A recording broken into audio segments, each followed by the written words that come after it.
अस्सलामुअलैकुम वरहमतुल्लाहि वबरकातुहू। जनाब बाबूभाई सोपारीवाला गर्ल्स प्राइमरी स्कूल, कक्षा 8, विषय हिंदी, विषयांक इकाई 4, कर्मयोगी लाल बहादुर शास्त्री। इस इकाई का कुछ भाग हम आगे देख चुके हैं, यानी कि हमने उसके नए शब्द, शब्दार्थ और पाठ का कुछ अंश हमने देखा और समझा। आज हम उसके आगे के कुछ और नए शब्द और पाठ का कुछ और अंश देखेंगे और समझेंगे। सबसे पहले हम देखते हैं नए शब्द। विनम्रता, सरलता, आकर्षण, व्यक्तित्व, प्रभावित, चिंतक, बाइबिल। संग्राम, आह्वान, लोक सेवा, अछूतोद्धार, परिणाम स्वरूप, आंदोलन और रचना। इसके बाद है पदाधिकारी, प्रांतीय, सचिव, जमींदारी, आधारभूत, निराकरण, निर्वाचित और आखिरी में मार्गदर्शन। यह सभी शब्द आपको सुंदर स्वच्छ अक्षर में जोड़ने का ध्यान रखते हुए 3-3 बार अपनी हिंदी की कॉपी में लिखना है। कितनी बार लिखना है? 3-3 बार। कितनी बार? 3-3 बार। अब हम इसके आगे के पाठ की समझूती देखेंगे। इससे पहले जब हमने देखा था उसमें हमने विषय प्रवेश, लेखक परिचय देखा था और हमने देखा था कि किस तरह एक छोटे सामान्य परिवार से उठकर लाल बहादुर शास्त्री जी ने हमारे देश की कमान संभाली और नेहरू जी के रास्ते पर उनके रास्ते को, उनके पद को संभालते हुए आगे बढ़े। अब हम उसके आगे देखते हैं। शास्त्री जी की एक सबसे बड़ी विशेषता यह थी कि वे एक सामान्य परिवार में पैदा हुए थे। सामान्य परिवार में ही उनकी परवरिश हुई और जब वे देश के प्रधानमंत्री जैसे महत्वपूर्ण पद पर पहुँचे तब भी वह सामान्य ही बने रहे। यानी कि एक छोटे से सामान्य परिवार के होने के बावजूद वह ऊंचे उठे, उन्होंने मेहनत की और मेहनत कर कर इतने ऊंचे पद पर पहुँचे और अपने प्रधानमंत्री जैसे महत्वपूर्ण पद को भी अच्छे से संभाला और इतने बड़ा पद संभालते हुए भी वह अपनी सामान्यता में ही बने रहे।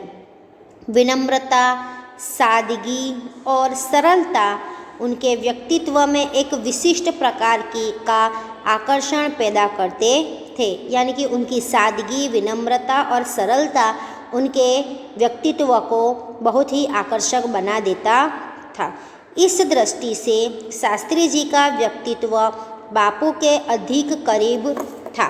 यानी कि उनका व्यक्तित्व अगर हम देखने जाए तो उनका व्यक्तित्व करीब करीब बापू यानी कि हमारे महात्मा गांधी जी के बिल्कुल करीब करीब था। और कहना न होगा कि बापू से प्रभावित होकर ही सन 1921 में उन्होंने अपनी पढ़ाई छोड़ दी।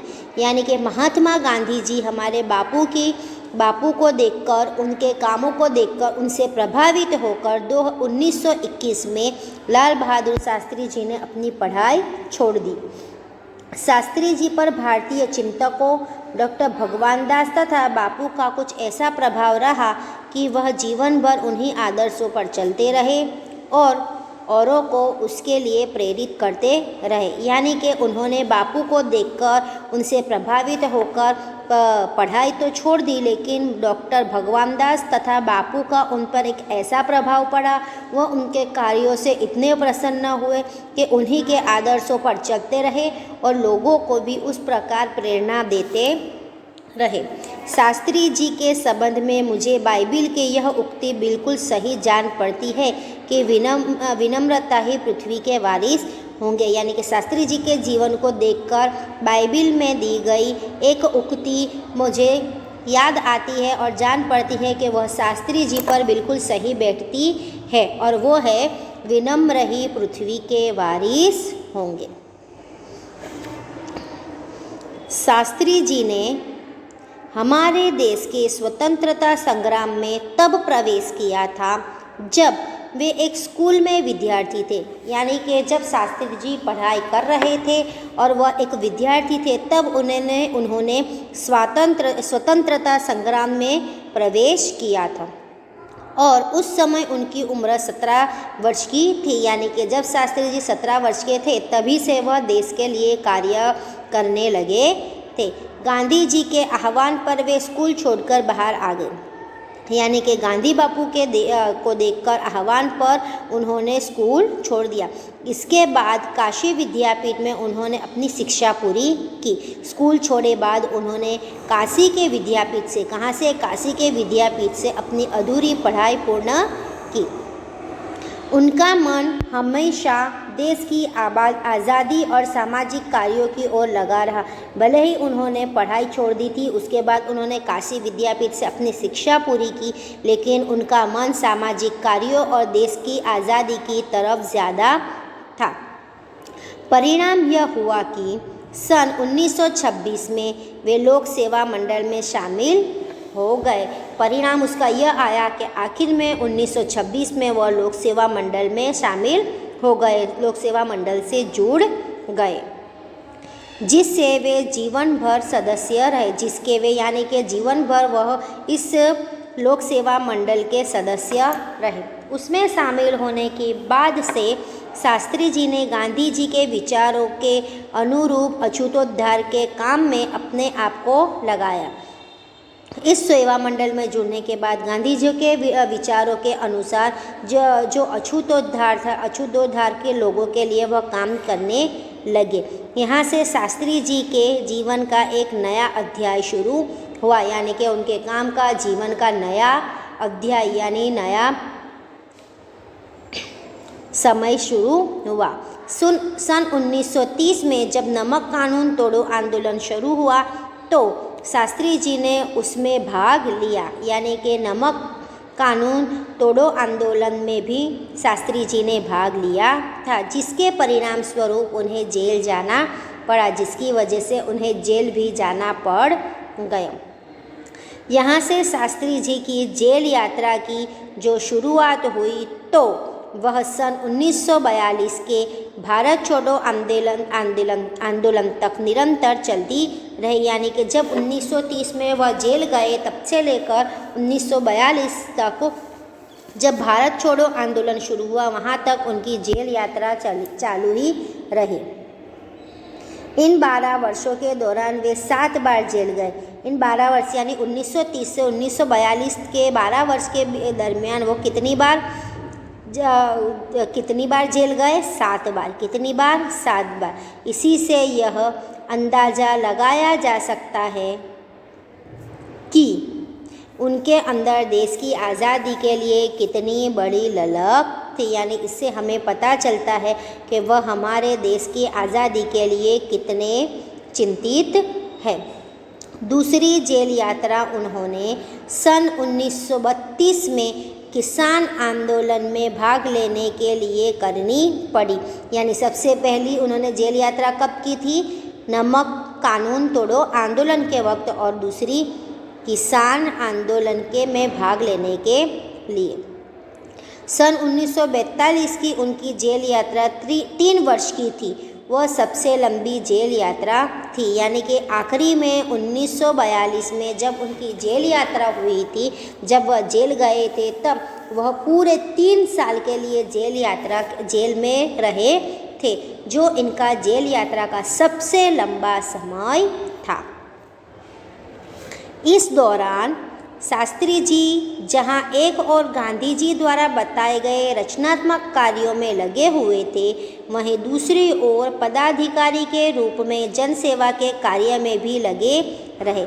यानी कि इस दौरान उन्होंने दुगना कार्य किया। जैसे कि गांधी जी के बताए रास्तों पर रचनात्मक यानी उसकी तरफ जो कार्य तो किया, लेकिन दूसरी तरफ पदाधिकारी यानी कि पद के अधिकारी बनकर भी उन्होंने जन सेवा, लोगों के लिए, लोगों की सेवा के लिए कार्य किया।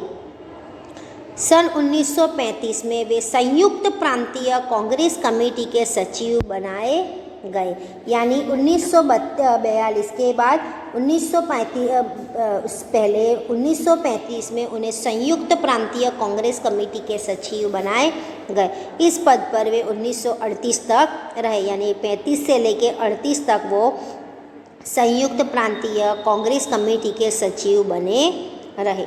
किसानों के प्रति उनके मन में विशेष लगाव था, यानी किसानों के लिए उन्हें विशेष ज़्यादा लगाव था। इसलिए उनको सन 1936 में किसानों की दशा का अध्ययन करने वाली एक कमेटी का अध्यक्ष बनाया गया। यानी कि 1936 में एक कमेटी बनाई गई जिसमें किसानों की क्या हाल है, उनकी दशा क्या है, उन सब पर अध्ययन अभ्यास करना था, पता लगाना था कि वो किस तरह जी रहे हैं, उन्हें क्या क्या तकलीफ़ें हैं, जिसका इन्हें यानी कि शास्त्री जी को अध्यक्ष बनाया गया। पूरी लगन के साथ काम करके उन्होंने अपनी रिपोर्ट प्रस्तुत की, यानी पूरी लगन से पूरी जी तोड़ मेहनत करके उन्होंने किसानों की दशा के ऊपर अध्ययन करके एक रिपोर्ट तैयार की, जिसमें ज़मींदारी उन्मूलन पर विशेष जोर दिया, जिस पे ज़मींदार और उनके द्वारा किए गए कार्यों पर खास ध्यान दिया गया।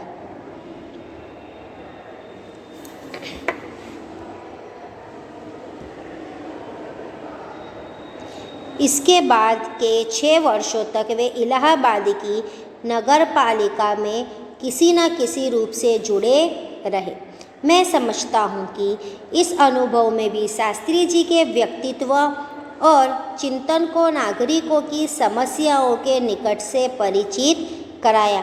यानी कि वह उन्होंने 6 साल तक इलाहाबाद की नगर पालिका में अलग अलग प्रकार से कार्य किए और उस अनुभव के हिसाब से उन्होंने नागरिकों की चिंतन समस्याओं से भी परिचित कराया कि कौन किस किस प्रकार की तकलीफ़ और परेशानी से गुजर रहा है। उनके पास ग्रामीण जीवन का अनुभव था, क्योंकि वो एक छोटी जगह से थे, इसलिए ग्रामीण जीवन कैसा होता है उसका भी उन्हें अनुभव था।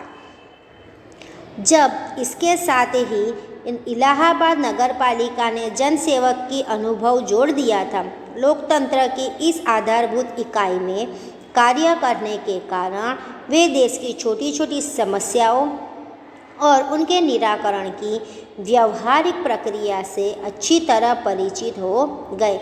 यानी कि ग्रामीण अनुभव भी था। उन्होंने नगर पालिका में काम करके लोगों की समस्याएं और छोटी छोटी समस्याओं का निराकरण भी किया था। इन सब की वजह से उन्हें अच्छा अनुभव हो गया था, वो सभी की परेशानियों से अच्छे से परिचित हो गए थे। कार्य के प्रति निष्ठा और मेहनत करने की अदम्य क्षमता के कारण सन 1937 में वे संयुक्त प्रांतीय व्यवस्थापिका सभा के लिए निर्वाचित हुए। यानी इनकी लोगों की तरफ, अपने कार्य की तरफ संपूर्ण निष्ठा और मेहनत को देखकर और उनकी अदम्य क्षमता यानी कभी न हारने वाली मेहनत और क्षमता को देखकर सन 1937 में उन्हें संयुक्त प्रांतीय व्यवस्थापिका सभा के लिए चुना गया। सही मायने में यहीं से शास्त्री जी के संसदीय जीवन की शुरुआत हुई। कब से? जब वह 1937 में संयुक्त प्रांतीय व्यवस्थापिका सभा में जुड़े, तब से उनका संसदीय जीवन की शुरुआत हुई, जिसका समापन देश के प्रधानमंत्री पद पर पहुंचने में हुआ। जिसका समापन यानी जिसका अंत उनका प्रधानमंत्री पद तक पहुंचने पर हुआ। शास्त्री जी को भारतीय राजनीति की इतनी सही और गहरी पकड़ थी कि श्रीमती इंदिरा गांधी ने उन्हें अपना राजनीतिक गुरु मानते हुए कहा था कि उन्हीं के मार्गदर्शन में मेरा राजनीतिक जीवन शुरू हुआ। यानी कि 17 साल की उम्र से शास्त्री जी ने जो कार्य किए, जो राजनीतिक कार्य किए, उन कार्यों से उन्हें इतना अनुभव हो गया था और उनके पास इतना अच्छा अनुभव था कि जिसकी वजह से वह आगे अच्छे से बढ़ पाए। और श्रीमती इंदिरा गांधी ने उन्हें यानी कि शास्त्री जी को अपना राजनीतिक गुरु मानते हुए उनके मार्गदर्शन के नीचे वह काम करने लगी और अपना राजनीतिक जीवन उन्होंने शास्त्री जी के साथ ही शुरू किया था। आज हम इतना ही देखते हैं, इसके आगे का हम इसके बाद के तास में देखेंगे और इस इकाई को पूर्ण करेंगे।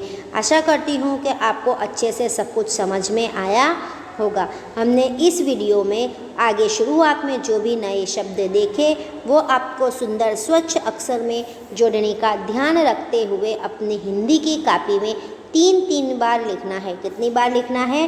3-3 बार लिखना है। धन्यवाद।